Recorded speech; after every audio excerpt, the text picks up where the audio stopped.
Today is May the 19th. What are the signs of the times?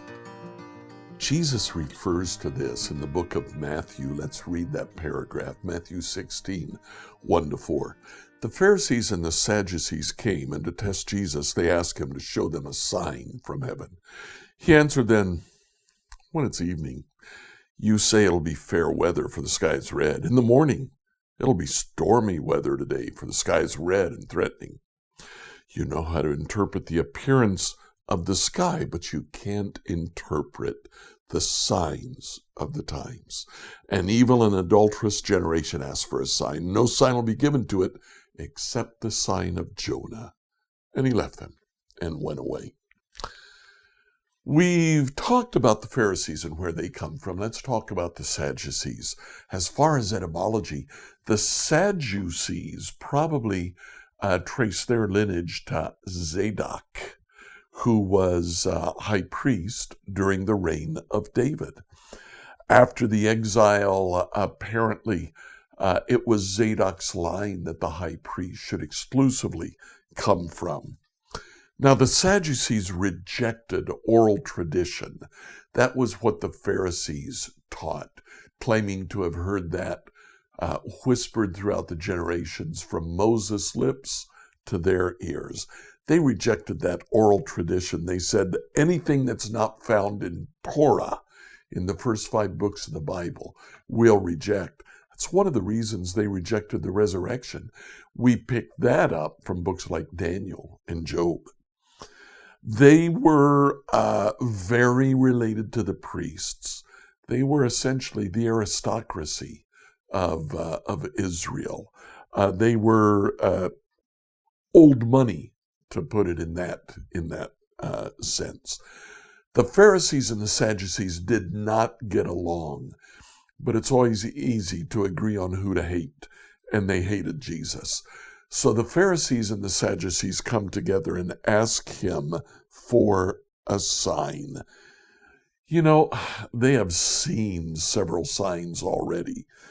Jesus says, you know what, I'm not going to give you any more signs. Except the sign of Jonah. We've talked about that before. Now, the interesting thing is in the books of Matthew, Mark, and Luke, from this point on, Jesus does very few miracles. Most of what he does are teachings and object lessons.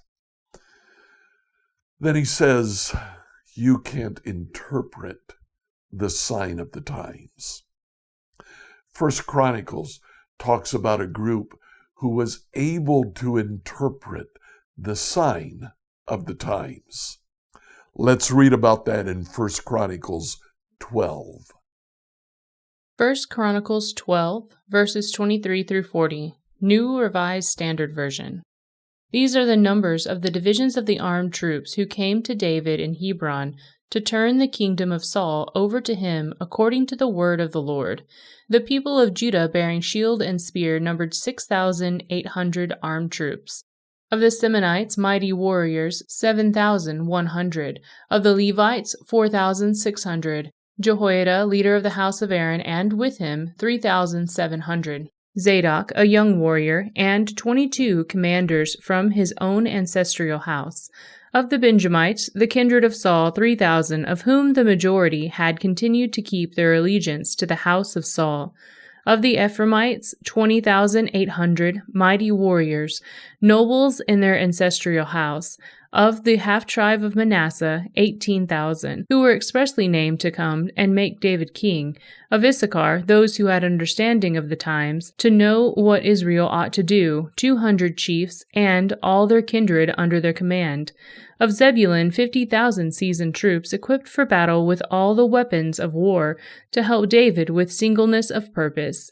Of Naphtali, 1,000 commanders, with whom there were 37,000 armed with shield and spear. Of the Danites, 28,600 equipped for battle. Of Asher, 40,000 seasoned troops ready for battle. Of the Reubenites and the Gadites and the half-tribe of Manasseh from beyond the Jordan, 120,000 armed with all the weapons of war. With all these, warriors arrayed in battle order came to Hebron with full intent to make David king over all Israel. Likewise, all the rest of Israel were of a single mind to make David king. They were there with David for 3 days, eating and drinking, for their kindred had provided for them, and also their neighbors from as far away as Issachar and Zebulun and Naphtali came bringing food on donkeys, camels, mules, and oxen, abundant provisions of meal, cakes of figs, clusters of raisins, wine, oil, oxen, and sheep, for there was joy in Israel. So the men of Issachar knew the times, and they knew what Israel should do.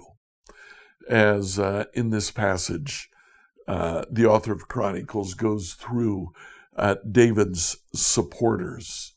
The men of Issachar are singled out as people who were perceptive. They knew what Israel should do. Jesus' condemnation of the Sadducees and the Pharisees, they didn't know what Israel should do. They didn't understand the signs of the times. So what do we do about this today? Well, there is a role that we have as we carry Scripture to those who are around us.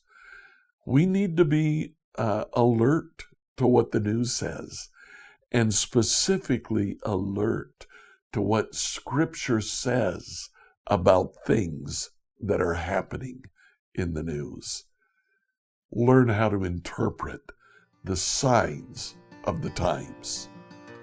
Scripture reading from the New Revised Standard Version by Emily Herrera. Did you like what you heard today? Follow us